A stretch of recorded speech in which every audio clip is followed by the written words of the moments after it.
Before we begin, I want to mention that the inspiration for this video came from a micro-talk titled Say Yes to Start, How Custom Voice Commands Affect Gameplay, which was given a few weeks ago by Victor, also known as @voicedgaming.bluesky.social, at the Game Accessibility Gathering at Unity Brighton. Please go give Victor a follow on social media if this topic is of interest to you. This is someone with a lot of lived experience who is going to be very relevant to this topic. While that talk is not yet available to watch online, I believe that the plan is for it to be uploaded, and I highly recommend watching it once it's up, as it includes a lot of really interesting insight into an aspect of accessible gaming that I don't have a lot of lived experience with. In particular, the talk's discussion of why it's challenging to use voice commands in games on modern consoles was what prompted me to work on this video script. Let's start by talking a little bit about the basics of voice commands in video games and why they're generally useful as a gaming accessibility feature. Voice commands, when set up for video games, can allow players to use their voice to activate in-game actions and commands. Useful for players with coordination disabilities, limb differences, chronic pain, temporary injuries, and complex physical support needs, voice command support allows players to set up custom commands to do anything in a video game, ranging from walking a set distance in a specified direction, to activating strings of button inputs, or moving their mouse to a specific region of their screen. While some disabled gamers use voice commands as an additional option that they incorporate into a traditional control scheme, others play games using 100% voice inputs for all in-game actions. Voice commands aren't a naturally good fit for playing every single kind of video game, but they can open up a lot of genres of games to be more playable to a wide range of disabled players. Because there's an inherent time delay in the player stating a voice command out loud, their PC recognizing that voice command, and then the execution of the game input, voice commands tend to work best for games where the player doesn't have to respond instantly with tight response windows. While they may not be a perfect fit for a game like Elden Ring, voice commands tend to work very well for games like JRPGs, for example, or other turn-based games. This isn't to say that fast-paced or reaction-based games can't be played using fully voice input controls, but doing so tends to come with additional cognitive load for players, who have to account for the fact there's a short delay before their input is reflected on screen. Basically, they're playing with a built-in lag delay, and that can be kinda tricky. Right now, most people who game using primarily voice commands do so when gaming on PC, because that's where the most robust tools for voice commands exist. Some disabled gamers make use of voice commands on consoles, but the way that they're able to do so puts their access to console games at risk, in ways that I hope will eventually be addressed by console manufacturers. Some modern game consoles, the PS5 and Xbox Series, but not the Switch too, do support some basic voice commands, but only for system menu navigation and not for in-game command inputs. On the PlayStation 5, for example, you can go to Settings, Voice Command, and Enable Voice Command. This allows you to turn on an AI voice detection system, which will interpret commands given, and attempt to execute them on the PS5 system UI. There's no set list of commands given by PlayStation, but you could, in theory, for example, ask your PS5 to take you to the PlayStation Store page for an upcoming game release, and the system should, in theory, navigate to that screen on your behalf. For Xbox Series console owners, if you own a Google Assistant or Alexa device and pair that to your console, you can then issue voice commands which can be used to similarly navigate your Xbox's system UI. Commands laid out by Xbox that you can give include turning your Xbox on or off, taking a screenshot or recording gameplay footage, loading a specific game or app, and muting your volume. Importantly, neither console allows for voice commands to translate into control inputs when a game is running, the way that many disabled gamers make use of voice commands to play their games. If you want to issue voice commands to activate in-game controls on a modern game console, the only way to do so is using a device like the Titan II. The Titan II is a multi-purpose USB device. It allows for using controllers on consoles that they weren't designed for, which is useful for accessibility controller support. It allows for using mouse and keyboard input on consoles, and it allows for connecting PC voice command software to a console so that console games can be voice input controlled. I'll include a link below to a video by accessible gaming charity Special Effect demonstrating how to set up voice commands to function in a console game using the Titan II. The issue is, the Titan II is best known as a device that allows for cheating in competitive online first-person shooters.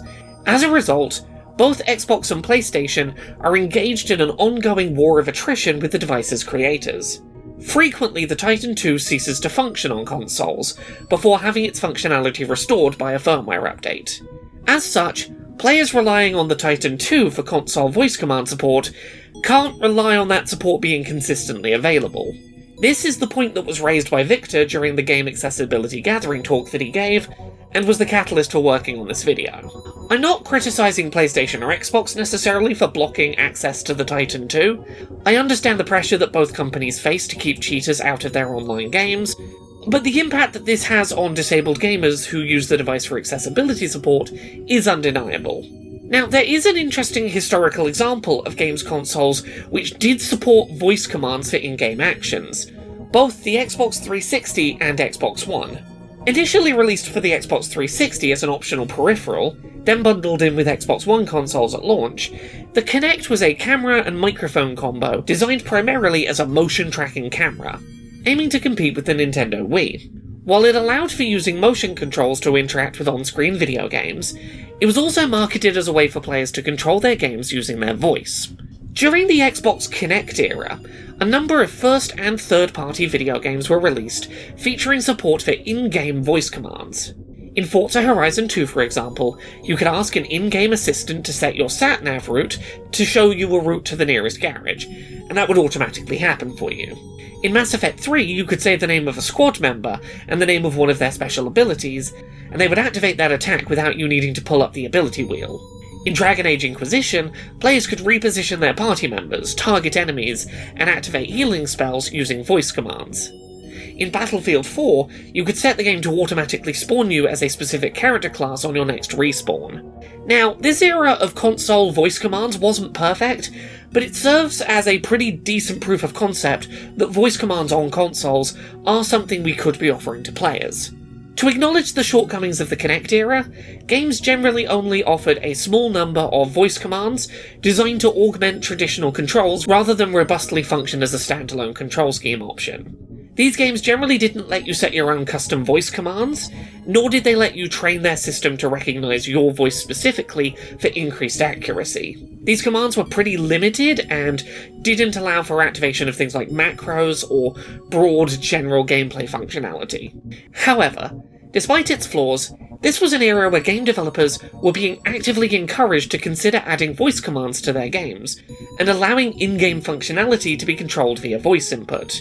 I believe we should push for a return to that kind of thinking, and ask console manufacturers and game developers to consider adding voice command support to their video games as an accessibility feature. There are some limitations that would inherently make broad, full-game voice command support tricky to offer on a console or game-specific level. You'd need to support custom word support so that players with speech limitations or memory conditions could select accessible word choices that they can comfortably remember and execute. You'd need to either have very robust voice detection or allow for custom voice training so that aspects such as pronunciation, accent, and speech volume aren't barriers to words being recognised by the game, and you'd need to be comfortable with gamers creating their own button input macros so that a player could, for example, say forward 8 rather than saying the word forward 8 separate times. These are hurdles which would need to be overcome, and are perhaps in some conflict with how console manufacturers and developers are currently thinking about input support offered in console games, but I don't think these are insurmountable hurdles to overcome. Interestingly of note, if the rumours are true about the next generation Xbox console being closer in open functionality to a Windows PC, this kind of native voice command support may end up being an option that's available to players. Additionally, while I haven't had a chance to test this, I am curious to see if this kind of support functionality is possible to set up on the recently released Steam machine, given that that is essentially a Linux machine. In a world where the Titan II is undeniably going to be banned repeatedly on consoles, there needs to be an alternative way for disabled gamers to access voice-based command inputs on consoles. If console manufacturers could create a device that allows voice input but doesn't facilitate cheating in FPS games, that would be great. But it still wouldn't be ideal to need a PC as part of a console voice-activated gaming setup. In a perfect world, I would love to see console manufacturers consider bringing back console voice commands in a more expanded fashion as a future accessibility innovation.